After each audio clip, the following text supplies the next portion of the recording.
Merhabalar arkadaşlar, bugün kendi çikolatamızı kendimiz yapacağız. Dışarıdan almayacağız. Bu sefer kendi evimizde benim kendi spesiyelim, daha önce denemiş olduğum çok lezzetli bir çikolata yapacağız. Başta malzemeleri göstereceğim size, daha sonra tarifin yapılışına geçiyoruz. Tüm malzemeleri ayarladım, şimdi tarifin yapılışına geçiyorum. 2 adet muzum var. Muzları başta ne yapalım, bir soyalım şöyle, kabuğundan çıkaralım, bir rahatlasınlar, bir kendilerine gelsinler, şöyle nefes alsınlar. Şöyle ikisini de bu şekilde çıkarıyorum kabuğundan. İkisini de kabuğundan çıkardım. Şimdi yapacağım işlem çok basit. Başta muzlar kararmasın diye şöyle bir limonum var. Limonu ikiye bölelim. Üzerlerine bir parça limon sıkalım. Çok fazla değil. Bu kadar yeterli. İyice limonla bunları bir rahatlatalım. Limonun tadına bakan muzları tutuyoruz. Şöyle cam rendeden geçiriyoruz. Eğer elinizde cam rende yoksa, ki bu her yerde satılıyor. 4 liraya 5 liraya satılıyor zaten. Eğer bu yoksa ne yaparsınız? Bıçakla ince ince bunu doğrarsınız. Üzerinden geçe geçe püre haline getirmeyi sakın unutmayın. Aynen bu şekilde, ama benim size tavsiyem böyle bir cam rende alın. Böyle bebeği olan her evde bulunuyor zaten bu. Görüyor musunuz nasıl da böyle püre haline geliyor. Aynen bu şekilde yapmakta fayda var. 2 muzu da bu şekilde yapıyorum. Bir tane muzu rendeledim, kıvamını görüyorsunuz, böyle pütürtüler oldu mu üzerine gidin, affetmeyin. Şöyle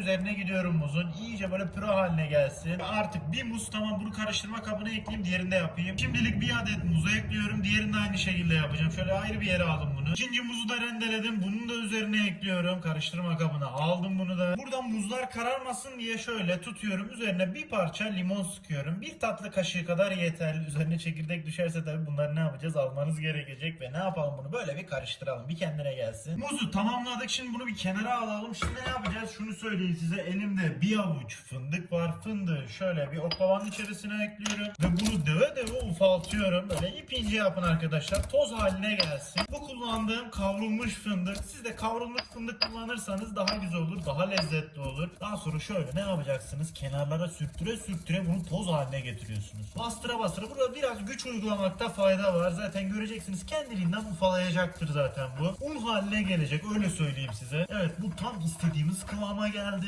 Neredeyse un gibi oldu diyebilirim. Böyle kullandıkça yağı çıkmaya başladı artık. Ve artık bu ne yapacağız? Bunu tutuyorum. Bunu da aynı şekilde muzun içerisine aktarıyorum. Hepsini aktardım içerisine. Ziyan etmeyin, saklayın, hepsini kullanın. Şimdi elimde şöyle Hindistan cevizi tozu var. Bunu bunun içerisine ekleyeceğim. Bu kaç gram? 50 gram yapıyor arkadaşlar. 50 gram dediğim gibi bunu açacağım. Belki 2 paket ekleyeceğim. Belki 3 paket, ben de bilmiyorum. Üzerine bunu ekliyorum. Başta bir paketle başlayalım. Ve bunu iyice karıştırıyorum. Böyle tam hamur kıvamına getirmemiz gerekecek. Muhtemelen bir parça daha eklememiz gerekecek. Önden bir tane ekledik. Kontrollü gitmekte fayda var arkadaşlar. Dediğim gibi bu yeterli olmadı. Şimdi bir paket daha açıyorum bunun üzerine. Tutuyorum, bir 50 gram daha ekliyorum. Karışımı iyice karıştırıyorum. Dediğim gibi hamur kıvamına gelene kadar durmak yok arkadaşlar. Böyle tutuyorum. Homojen bir kıvama gelene kadar bunun üzerine gidiyorum. Yavaş yavaş kıvama geldi. Belki bir yarım paket daha isteyebilir ya da bir paket alabilir. Bakacağız yine durumuna. Hepsini bir toparlayalım. Hepsi bir iç içe girsin. Bu benim istediğim kıvam değil. Biraz daha katı yapmak istiyorum. Yavaş yavaş karıştı.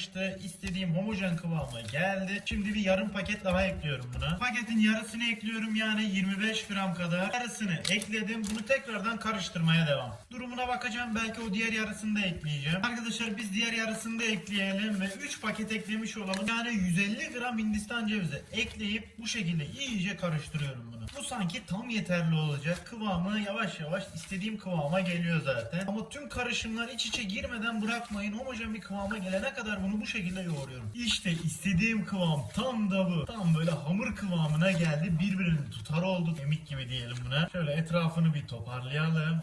Ah, mis gibi oldu ya. Şöyle tutuyorum. Bir ufak bir top haline getiriyorum bunu. Şuna bakın, çok güzel oldu arkadaşlar. Tam istediğim gibi, işte olay budur. Şimdi gelelim bunlara şekil verme kısmına. Şöyle yaptığım karışımı bir yağlı kağıdın uç kısmına ekliyorum. Elimle bir parça düzlüyorum. Daha sonra üzerine kapatıyorum. Yağlı kağıt üzerinde çok daha rahat çalışacağımı düşünüyorum. Bir oklava veya merdane yardımıyla bunu inceltiyorum ve düzlemiş oluyoruz bu sayede. Daha sonra bıçak darbeleriyle bunu iyice böyle çikolata kıvamına keseceğiz. Kalınlığı tamamen size kalmış. Hangi kalınlıkta istiyorsanız o şekilde ayarlayabilirsiniz. Bunu aça aça istediğim kalınlığa getirdim ve istediğim incelikte oldu. Şöyle göstereyim. Elle düzeltme yapmak isterseniz ufak tefek dokunuşlar yapabilirsiniz. İşte olay budur. Şimdi düz olsun diye başta ne yapacağız? Uzun uzadıya şöyle bir kesiyorum.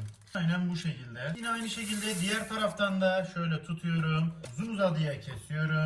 Şunları bir kenara alırım. Bunları da değerlendireceğiz. Bunları tekrardan şekil verebilirsiniz. Şu alt ve üst tarafları bir kenara ayıralım şunların. Boylamasını istediğim uzunlukta bıraktım. Şöyle kalınlık olarak da hepsini bu boyda yapmak istiyorum. Üzerine çikolata da girecek. Onu da hesap etmekte fayda var. Bir parça daha kalınlaşmış olacak bunlar. Hepsini bu boy yapmaya çalışıyorum. Burada göz kararı. İsterseniz daha kalın yapın. İsterseniz daha ince yapın. Bu sizin kendi çikolatanız. Nasıl yapmak istiyorsanız o şekilde yapabilirsiniz. Evet arkadaşlar, hepsine şekil verdim. Şöyle bir yağlı kağıdın üzerine ekledim. Şimdi bu buzluğa atıyorum. Evet, buzluğu açıyorum.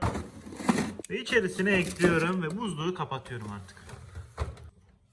25 dakikadır derin dondurucu, yani buzluk kısmında kalıyor. Şimdi ben de çikolatasını hazırlamaya geçiyorum. Çikolatasını kendimiz yapacağız bu arada.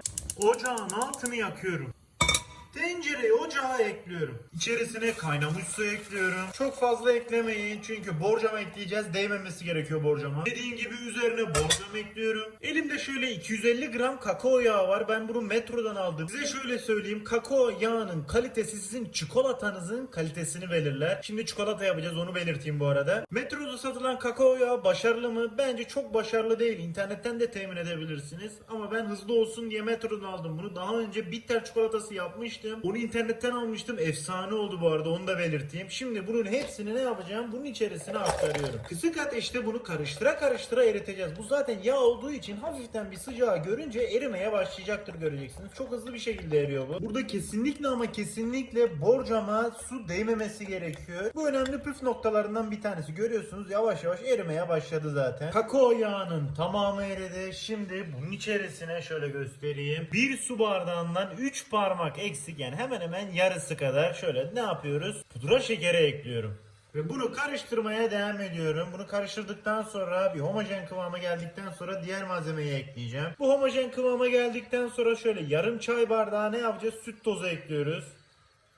Ve bunu karıştırmaya devam ediyorum. İyice bir karışsın arkadaşlar. Bir kendine gelsin. Son olarak da 7 yemek kaşığı kakao ekliyorum bunun içerisine. Ve bunu tatlı tatlı karıştırıyorum. Bu da bir homojen kıvama gelsin. İstediğimiz kıvama gelsin. Artık son aşamaya geçeceğiz zaten birazdan. Ve bunu karıştıra karıştıra kıvama getiriyorum. Bunu iyice karıştırın. Eğer böyle renginin biraz daha böyle açık renkli olmasını istiyorsanız ne yaparsınız? Kakaoyu daha az eklersiniz. 3 yemek kaşığı veya 4 yemek kaşığı kontrollü bir şekilde ekleyip istediğiniz kıvamı elde edebilirsiniz. İstediğiniz rengi elde edebilirsiniz. Ve ben ne yapıyorum? İçerisindeki tüm malzeme iyice çözülsün diye iyice karıştırıyorum bunu. Hızlı olmak lazım burada. Çok fazla da ocakta tutmamak lazım. 1 dakika boyunca iyice bunu çırptım. Kıvama geldi. İyice çözündü. Altını kapatıyorum artık. Başta bunun kıvama gelmesi için bir oda sıcaklığında bırakıyoruz. Ve ağza pütürtü gelmesin diye, böyle taneli kalmasın diye iyice karıştırın bu arada. Ara ara böyle sürekli karıştırın. Bir yandan da soğumuş olacaktır bir parça. Çikolata fazla olduğu için şöyle ufak tefek kalıplara da ekleyeceğim. Normal çikolata da yapabiliyorsunuz.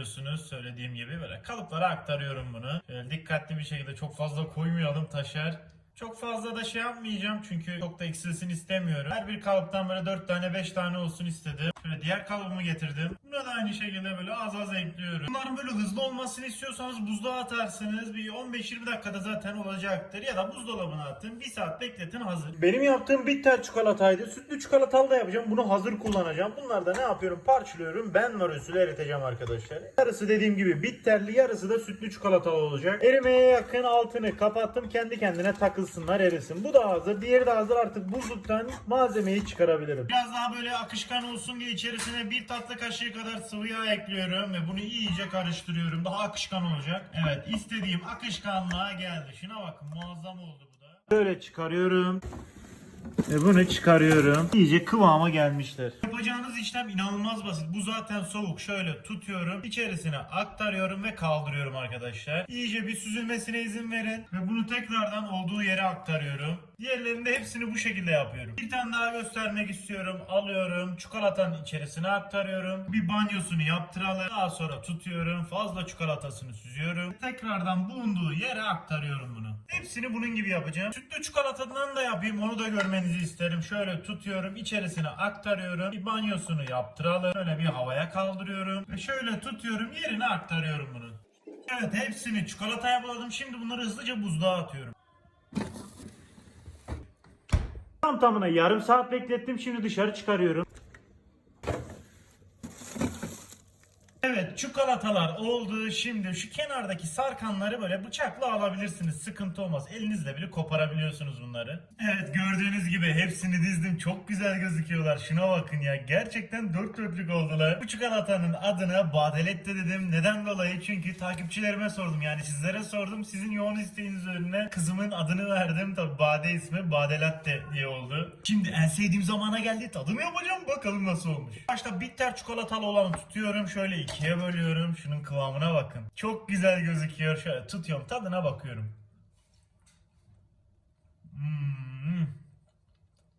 Yok böyle bir şey ya.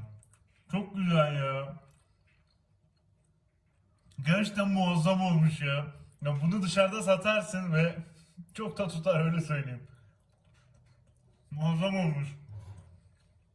Hiç baymıyor. Çok böyle şekerli değil. Dört dörtlük ya. 10 numara 5 yıldız olmuş ya. Çok başarılı. Şimdi sütlü çikolatalı. Bunu kendim yaptım. Bunu dışarıdan aldığımı eritip yaptım. Bunu da şöyle yapalım. Şunu da kıvamını göstermek istiyorum ve bunun da tadına bakıyorum.